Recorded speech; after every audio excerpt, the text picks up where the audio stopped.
We are learning more about some of the victims killed in that catastrophic implosion of the Titan submersible.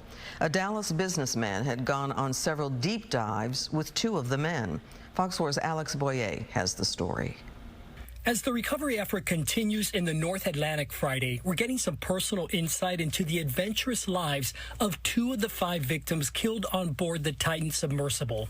Yeah, unfortunately, we knew in the submersible community that something like this was likely to happen. Victor Vescovo is a private equity investor and a submersible pilot.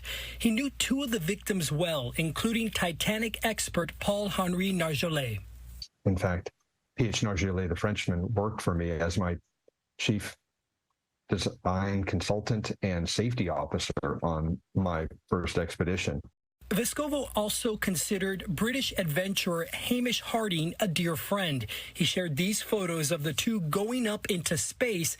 They also went on several deep-sea dives together. Hamish Harding was someone I took down to the bottom of the Challenger Deep, and actually he and I spent more time at the bottom of the ocean than any 2 people ever have on a single mission. And then we went into space together. So he had become a very good and close friend and adventurer, and I will miss him very much. I'll miss both of them very much. The Titan's fatal implosion has drawn attention to how these expeditions are regulated. The Titan operated in international waters far from the reach of many laws of the United States and other nations.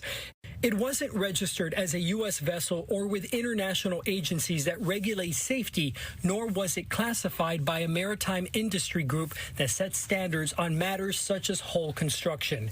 Stockton Rush, the Ocean Gate Expeditions CEO and Titan pilot, who was among the dead, has said he didn't want to be bogged down by such standards. Vescovo says his friend sadly paid a fatal price.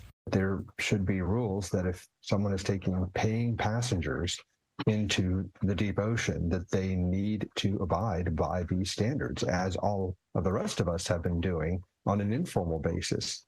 Alex Boyer, Fox 4 News. Experts say wrongful death and negligence lawsuits are likely in the Titan case, and they could be successful. But legal actions will face various challenges, including waivers signed by the Titan passengers that warned of the myriad ways they could die.